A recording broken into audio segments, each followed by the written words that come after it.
एक गांव में एक किसान रहता था। उसके साथ उसके परिवार में उसकी पत्नी और एक बेटा था। कुछ सालों के बाद उसकी पत्नी की मृत्यु हो गई। उस समय उसके बेटे की उम्र 10 साल की थी। किसान ने दूसरी शादी कर ली। उस दूसरी पत्नी से भी किसान को एक लड़का हुआ। किसान की दूसरी पत्नी की भी कुछ समय बाद मृत्यु हो गई।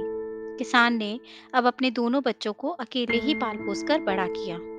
किसान का बड़ा बेटा जो पहली पत्नी से प्राप्त हुआ था, जब शादी के योग्य हुआ तब किसान ने बड़े बेटे की शादी कर दी। फिर किसान की भी कुछ समय के बाद मृत्यु हो गई। किसान का छोटा बेटा जो दूसरी पत्नी से प्राप्त हुआ था और पहली पत्नी से प्राप्त हुआ बेटा, दोनों साथ साथ रहते थे।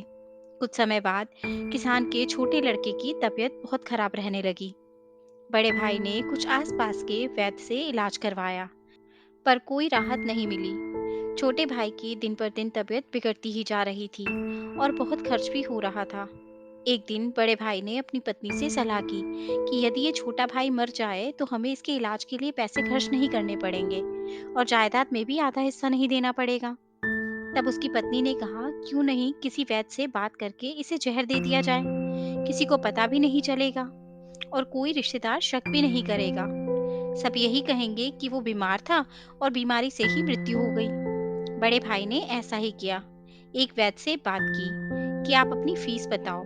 ऐसा करना, मेरे छोटे बीमार भाई को दवा के बहाने जहर दे देना। वैद्य ने बात मान ली और लड़के को जहर दे दिया और लड़के की मृत्यु हो गई। उसके भाई भाभी ने खुशी मनाई कि रास्ते का कांटा निकल गया। अब सारी संपत्ति अपनी हो गई। उसका अंतिम संस्कार कर दिया गया। कुछ महीनों के पश्चात उस किसान के बड़े लड़के की पत्नी को लड़का हुआ। पति पत्नी ने खूब खुशी मनाई। बड़े ही लाड़ प्यार से लड़के की परवरिश की गई। कुछ ही वर्षों में लड़का जवान हो गया। उन्होंने अपने लड़के की भी शादी कर दी। शादी के कुछ समय बाद अचानक से लड़का बीमार रहने लगा।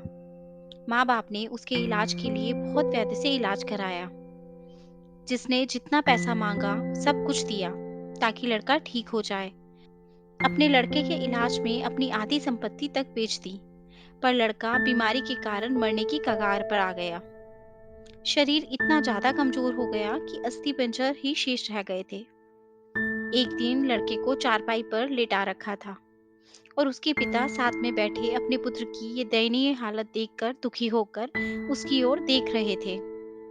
तभी लड़का अपने पिता से बोला कि भाई, अपना सब हिसाब हो गया, बस अब कफन और लकड़ी का हिसाब बाकी है, उसकी तैयारी कर लो।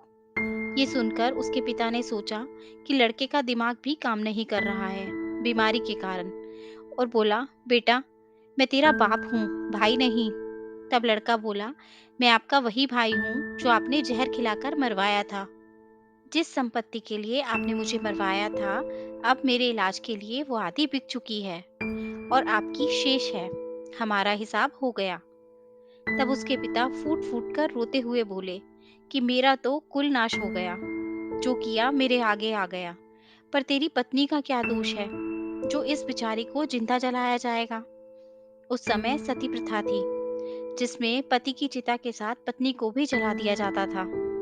तब वो लड़का बोला कि वो वैद्य कहाँ है जिसने मुझे जहर खिलाया था। उसके पिता ने कहा, तुम्हारी मृत्यु के 3 साल बाद वो मर गया था।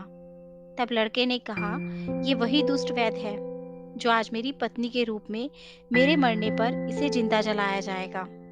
दोस्तों, हमारा जीवन उतार चढ़ाव से भरा है। इसके पीछे हमारे अपने ही कर्म होते हैं। हम जैसा बोएंगे वैसा ही काटना पड़ेगा। कर्म करो तो फल मिलता है, आज नहीं तो कल मिलता है। जितना गहरा अधिक हो कुआं, उतना मीठा जल मिलता है। जीवन के हर कठिन प्रश्न का जीवन से ही हल मिलता है। दोस्तों, आशा करती हूँ आपको ये कहानी अच्छी लगी होगी और जरूर कुछ नया सीखने को मिला होगा। आपका एक लाइक, शेयर और सब्सक्राइब हमें ऐसी ही और वीडियोस बनाने के लिए मोटिवेट करता है। इसलिए अगर अभी तक आपने हमारा चैनल सब्सक्राइब नहीं किया, तो प्लीज़ आप हमारे चैनल को सब्सक्राइब करें। आपसे कल फिर मुलाकात होगी एक नई कहानी के साथ। धन्यवाद।